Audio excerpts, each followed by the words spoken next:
Welcome into Seattle Seahawks Today. I am Tom Downey here with some possible breaking news around the Seahawks. Per John Clayton, the Seahawks have apparently re-signed Josh Gordon. Now, there's a lot to get into here because I'm sure most of you have not heard this. So what happened was that Clayton said this on his ESPN radio show up in Seattle. Now, it is 2021, and not that many people actually listen to the radio anymore, and Clayton never tweeted it out. Nobody else has reported it. I checked the NFL's transaction wire today. It wasn't listed on there, so Clayton's the only one saying it, but he did say, and very confidently, by the way, that the Seahawks have re-signed Josh Gordon. Now, he said he didn't know what the money was, but he assumed a low, non-guaranteed one-year deal, which, of course, would be what I would expect as well. I think what all of you would expect on top of that. But the report is Josh Gordon has re-signed with the Seahawks. Now, I do want to make note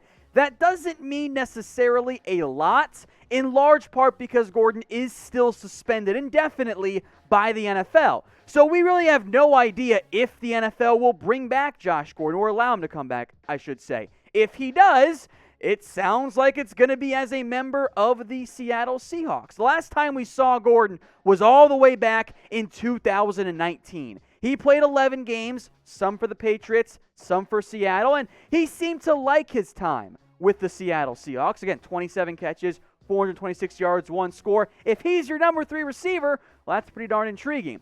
The problem is, as it relates to Gordon, is he's wholly untrustable to actually be out there on the field. His suspension history in the NFL only: missed 2 games in 2013. 2014, that became 11 games. And then over 2015, 2016, and for the beginning part of 2017, he missed 43 games total, including 2 full seasons in 15 and 16. Missed 4 games in 2018, and then since joining Seattle, he's missed 18 games, 2 at the back end of 2019, and then, of course, the full 16-game season this past year. So Gordon is still suspended indefinitely, and even if he's agreed to a deal, which I kind of suspect is what's going on here, that Gordon and Seattle have hush-hush agreed to a contract, but they can't make it official because he's still suspended, it would be with Seattle if he were to ever return.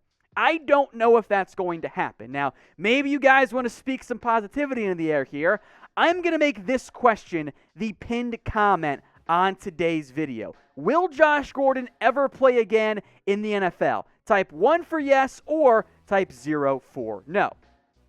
Now let's discuss the wide receiver spot in general here for the Seahawks. Regardless of if Gordon's there or not, it's really tough to trust him. What Seattle has right now is, I would argue, the best 1-2 punch, or at least one of the best 1-2 punches in the NFL on the outside. DK Metcalf and Tyler Lockett. Maybe Tampa's in there with Mike Evans and Chris Godwin. But Metcalf and Lockett, I think we, at least as close as a unanimous decision can be had in 2021, would all agree they are awesome. Those two, you are loaded at wide receiver 1 and wide receiver 2. It's figuring out wide receiver 3 that's a little bit trickier.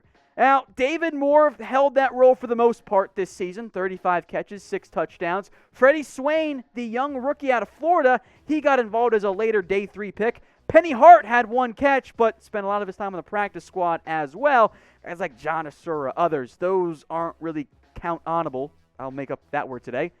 Options. David Moore was the number 3 receiver for the most part this season. The problem is, he is a pending free agent. 35 catches, 417 yards, 6 touchdowns. It wasn't bad, but you were hoping for more out of that wide receiver 3 role. You're hoping for someone a little bit more impactful in the slot, deep downfield, a bit more of a game breaker in that mold.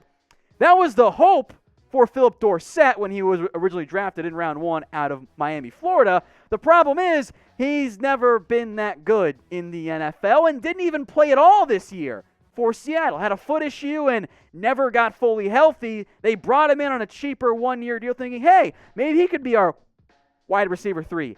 And he got them nothing the entire season. So I genuinely question here if Seattle's number 3 receiver is actually on this team already. And even if you want to include David Moore in that discussion, even though he's a free agent, I kind of want to upgrade a little bit. So do the Seahawks have that number 3 receiver already on their roster? Simple yes or no question here. Type Y for yes or N for no. We'll get back to some more wide receiver talk here. Before we do, I want to let you guys know that Seahawks face coverings and face masks are on sale up to 75% off. Head over to chatsports.com/Seahawks mask. I'll put that link in the comments and in the description for you guys, by the way. So all I have to do is click and go shop. We still need to wear them, and unfortunately, I don't think that's going to go away in the immediate future. So you might as well rep the Seahawks while you wear one. Chatsports.com/Seahawks mask. Go check that out today. So I don't think the Seahawks' number 3 receiver is on the roster because I can't trust Josh Gordon anyway. So I'm going to look both towards free agency and the draft. So some general overview here of some potential names to keep an eye out for. Let's go with free agency first. I would love to get Curtis Samuel. Probably going to be too expensive, but it's such a fun idea. How about Deshaun Jackson? Do you want to go with an older receiver that can still bring you vertical threat deep downfield and he wouldn't impact your comp pick formula since he's been cut by Philadelphia? Maybe. Do you want a more pure slot option? There's an older guy in Danny Amendola and a younger guy in Trent Taylor. Neither of them are great at this stage, respectively, of their NFL careers, but they could be a slot option for you. Maybe you want to gamble on a Philip Dorsett type. That is John Ross, who, former first-round pick, unquestionably has been a huge, colossal bust so far in the NFL, but maybe a change of scenery will save him.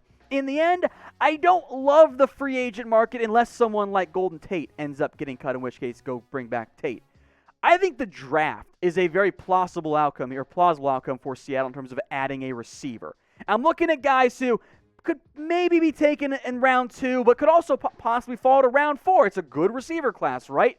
I'm looking for guys who can play in the slot, can play outside, offer a little bit more game-breaking ability. Dwayne Eskridge, dude is undersized, can absolutely fly. Tylan Wallace out of Oklahoma State, one of my personal favorite receivers in this year's draft class. He's your number 3 guy? Oh, I like that. Amari Rodgers out of Clemson, under the radar. He's good, though. He's got some speed, too, as a slot kind of counterpart to Tyler Lockett, can play inside, can play outside. I think that makes a ton of sense. Tutu Atwell, again, undersized, but brings you speed.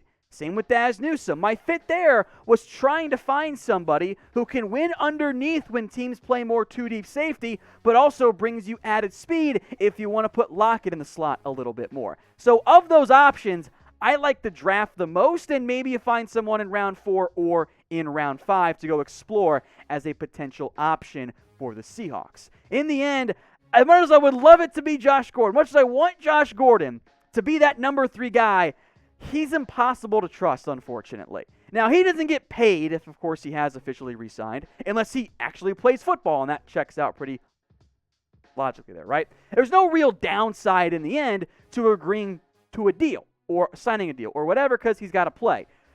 Gordon, the past couple months, I feel bad for the guy. This has been rough. He was about to come back from his NFL indefinite suspension in mid to late December. December 22nd, there's the reported that Gordon suffers a setback in his recovery and rehab. January 15th, he's officially suspended indefinitely by the NFL. And now it's reported he's re-signed with the Seahawks. So that's your update on Josh Gordon today. For more updates, make sure you guys are subscribed. If stuff happens around the Seahawks, we will break it down for you guys. That includes the draft, free agency, and of course, other roster moves by this organization as we move forward. So if you haven't already, hit that big red button and subscribe today. It is youtube.com/Seahawks TV. Don't miss out on anything else around the Seahawks. Here's where I'll leave you guys here, and feel free, open-ended question, any player you want. Who do you want as the Seahawks' number 3 wide receiver? Is it a David Moore, a Josh Gordon, a draft pick, a free agent? Let me know what you guys think in the comments section.